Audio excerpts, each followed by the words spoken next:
Everyone আসসালামু আলাইকুম সবাইকে। কেমন আছো বন্ধুরা? আমি আশা করছি তোমরা যারা যেখানেই আছো অনেক অনেক ভালো আছো। আলহামদুলিল্লাহ বন্ধুরা, তোমাদের দোয়া এবং আশীর্বাদে আল্লাহ তাআলার রহমতে আমরা সবাই অনেক অনেক ভালো আছি। অ্যানিভার্সারি ব্লগ নিয়ে আপনাদের মাঝে চলে এসেছি। শর্ট ভিডিও তো আপলোড করেই দিয়েছি, যারা যারা দেখোনি অবশ্যই দেখে আসবে। কেক আনার সময় কী কী খেয়েছি, কোথায় কোথায় গিয়েছি, জুয়েলারির দোকানে গিয়েছি, সমস্ত কিছু ওখানে আছে। তো অ্যানিভার্সারি সকালবেলা থেকে স্টার্ট করছি।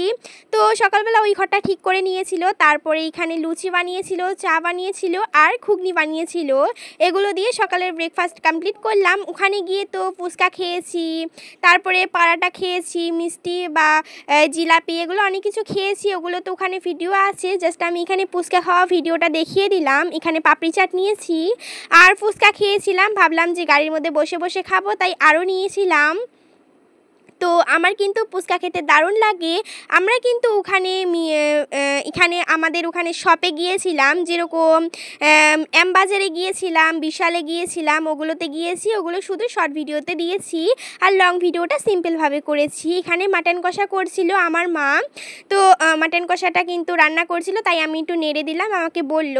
আর এখানে চিকেন কষা করা হয়েছিল, চিকেনটা দেখতে দারুণ লাগছে। আর তার সঙ্গে এখানে সাদা ভাত বানিয়েছিল আর হচ্ছে এখানে বিরিয়ানি বানিয়েছিল। তো বিরিয়ানিটা অনেকটা পরিমাণে রান্না করা হয়েছিল, ভাত না বানালেও চলতো, তাও বানিয়েছে। তো গাইস, তারপরে কিন্তু এবার আমার মা কিন্তু ভালো করে সাজগোজ করে নেবে, যেরকম এই যে অ্যানিভার্সারি একটা যে ইয়ে থাকে, ওটা বেলুন টেলুনগুলো আমি ফুকিয়ে নিব। এখন কিন্তু সন্ধ্যা হয়ে গিয়েছে, সন্ধ্যা 7টা বাজে। আমি কিন্তু এবার আস্তে আস্তে বেলুনগুলো ফুকিয়ে নিব।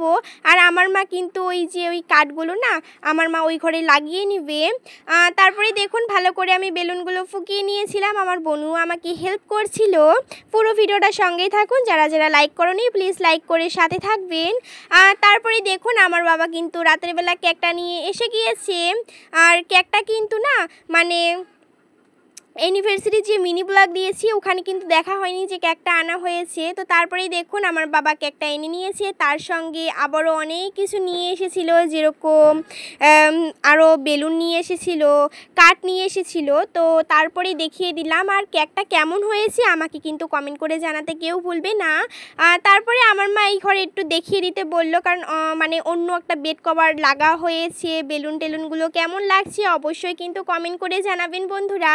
আর যারা যারা আজকে আমার এই ব্লগটা ফার্স্ট দেখছো তাদেরকে বলছি, আর চাইলে কিন্তু আমার শর্ট ভিডিওগুলো দেখতে পারো আর চ্যানেলটা সাবস্ক্রাইব করে আমার সাথে থাকতে পারো। তারপরে দেখুন ঘরটা একটুখানি দেখিয়ে দিলাম। আর অনেক দিন পরে কিন্তু এই ঘরটা দেখানো হলো, অনেক ভিডিওতে কিন্তু এই ঘরটা দেখানো হয় না, আর আপনারা আমাকে কমেন্ট করেন যে এই ঘরটা দেখানোর জন্য, তাই দেখুন বন্ধুরা আজকে আমি দেখিয়ে দিলাম। আর কেকটা কিন্তু আমার কাছে হেভি লেগেছিল, আর ফুলগুলোর জন্য দেখতে অসাম লাগছিল। আর একটু আমি সামনে থেকে ভালো করে ডিজাইনটা দেখিয়ে দিয়েছিলাম যে কেমন কি না।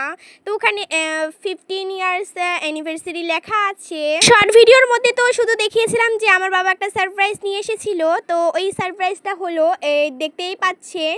তো কেমন হয়েছে অবশ্যই কমেন্ট করে জানাবেন। আমার বাবা আবার পরিয়ে দিল, তারপরে কিন্তু কেক কাটিংয়ের পালা। আর কি বলবো গাইস, আমি শুধু ক্যামেরাই ধরে যাচ্ছিলাম।